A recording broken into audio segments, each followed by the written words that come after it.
Hello from Neil and me. Welcome to Friday's Anglia Tonight. First this evening, a Lithuanian man accused of causing Tuesday's train crash in Suffolk has expressed his sorrow over the incident. 38-year-old Arvidas Bartasius from Littleport in Cambridgeshire was driving the lorry involved in the crash on an unmanned level crossing at Little Cornard near Sudbury.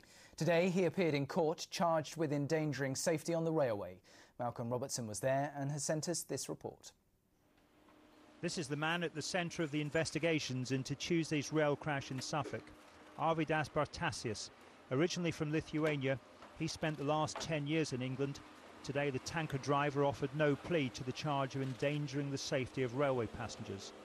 21 people were injured when a two-carriage train travelling from Sudbury to Marks Tay collided with a sewage tanker that was negotiating an unmanned crossing at Little Cornard. His solicitor told me that Mr Bartasius wanted to express his sense of sorrow for what had happened and wished to pass on his best wishes to those involved in Tuesday's crash.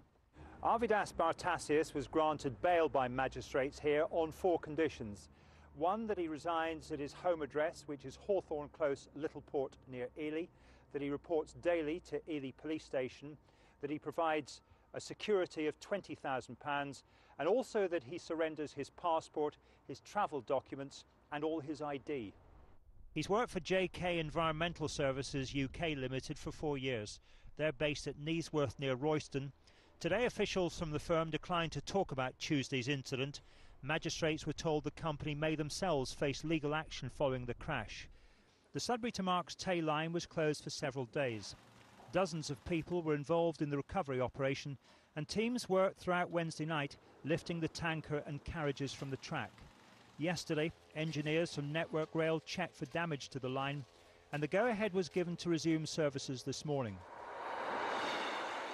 Today, trains on the branch line along the Essex-Suffolk border were running normally again. As they passed the scene of the accident, the final remnants of the crash scene were being removed. At the end of a traumatic week for rail passengers in our region, Arvidas Bartasius was this afternoon released on bail and ordered to return to Bury St Edmunds Magistrates Court on October the 1st. Well, Malcolm joins us live now from outside court. Malcolm, things seem to be getting back to normal then. Yes, at the end of a traumatic and dramatic week. Not just the financial implications of this, which are colossal, but they're overshadowed, if you like, by the human cost. The fact that 21 people were injured and a man appeared in court today on a charge that faces a maximum of 2 years in jail. Now, people still in hospital tonight. The driver of the train, for instance, who has back injuries, and also the most seriously injured of the passengers, 58-year-old solicitor Alan Dickinson. He has a practice in Sudbury. I spoke to his son today, who said that he remains in a stable but critical condition in hospital, and his son wanted to thank those people in and around Sudbury who've offered messages of goodwill and support at what has obviously been a very difficult and a very worrying time for the family. Malcolm, thank you. Meanwhile, a man from Colchester who derailed a freight train has avoided prison. Jason Whitehead lost control of his car and crashed through a fence before striking the freight train close to Derby Road Station in Ipswich last November. One wagon was derailed and Whitehead escaped uninjured. Today at Ipswich Crown Court, he was given an 8-month suspended sentence and 200 hours of community work. Next, there's been plenty of criticism recently over the charges levied on passengers using our airports. Now, Luton has announced that it'll fine people who drop passengers off in unauthorised areas. From Monday, drivers who drop off passengers in the wrong place could be snapped by mobile cameras and charged up to £80, as Martin Stew reports. Packing for holidays is stressful enough without the hassle of getting the family to your flight on time. Since Luton Airport started charging £1 to drop people off in April, many have complained not just about the cost, but about the traffic it's causing. Traffic not helped by drivers stopping on the roadside. Well, now anybody caught trying to drop their loved ones off just here to avoid that £1 fine will be fined £80.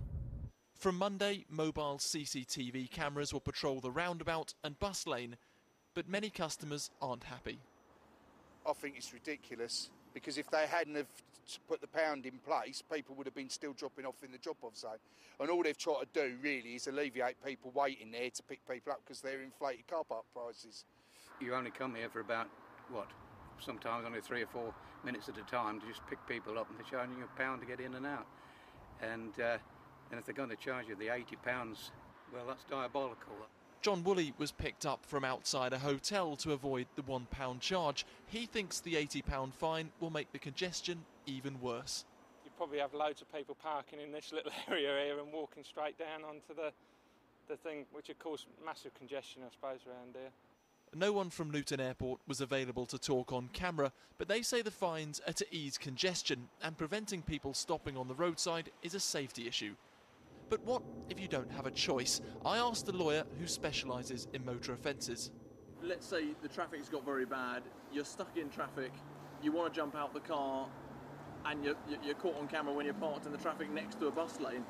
It's a very grey area, isn't it? As long as the signs have been put up correctly, that things are signed correctly and you abide by the signs, you shouldn't really have any problems.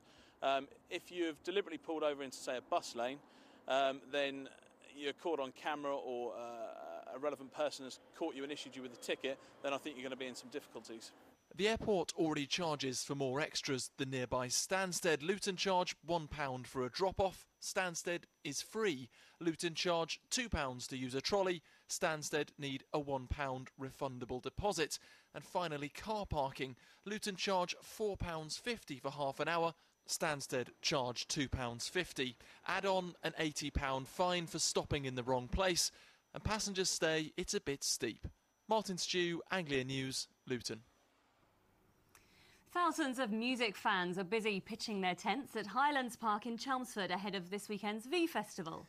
But after 2 allegations of rape at last month's Latitude Festival in Suffolk, security's a major issue, and police are urging fans to look out for each other. Well, our reporter Tom Barton has been there all day for us. Tom, how's it looking down there?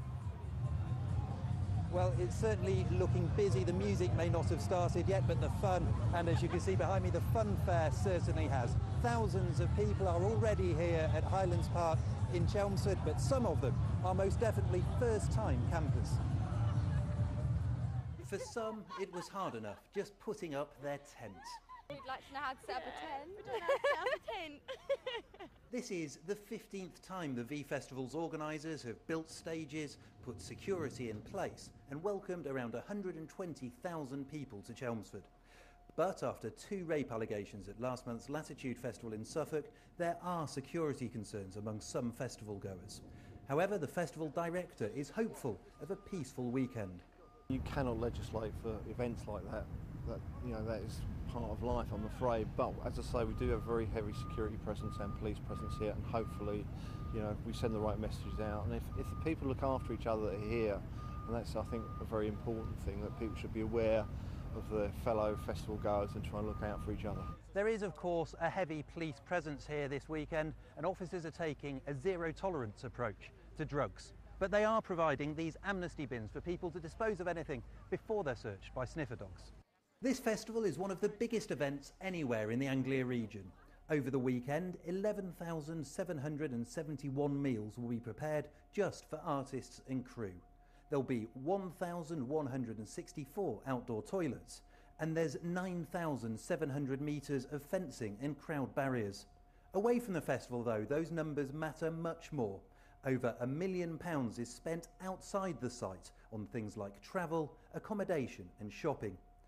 That's good news for taxi drivers who say this is the busiest weekend of the year. It outstrips Christmas and New Year by quite a way, because we have from Friday afternoon till Monday afternoon constant business from the get-go, really.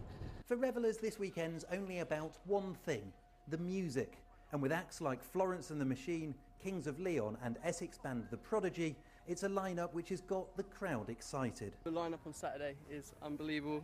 We have Kings of Leon and Stereophonics. Just the atmosphere, everyone happy and enjoying themselves. The partying. That's all if they can work out just how to get their belongings all the way to the campsite.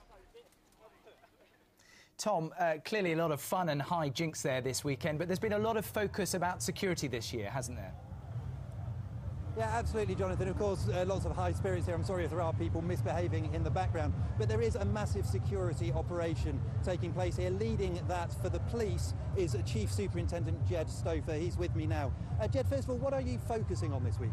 We're focused on people's safety. We want to get them to the event safely, let them enjoy themselves while they're here, remain safe, and see them off on Sunday.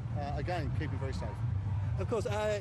Now, what are the challenges? There are a lot of people here, as we've seen. Some of them are misbehaving. What are the challenges of dealing with that number of people? There's a lot of people, 37,000 people on site already, 13,000 cars, 90,000 over the weekend. They are a challenge, but as long as people come with the right intention, have a good time, do things sensibly, we should all be able to go home Sunday having had a real good time over the weekend. Jed, thank you very much indeed. The big question, of course, for all of the people here today is, are those black clouds overhead going to turn into storm clouds? Amanda will be here later in the programme from the festival site with all of those details.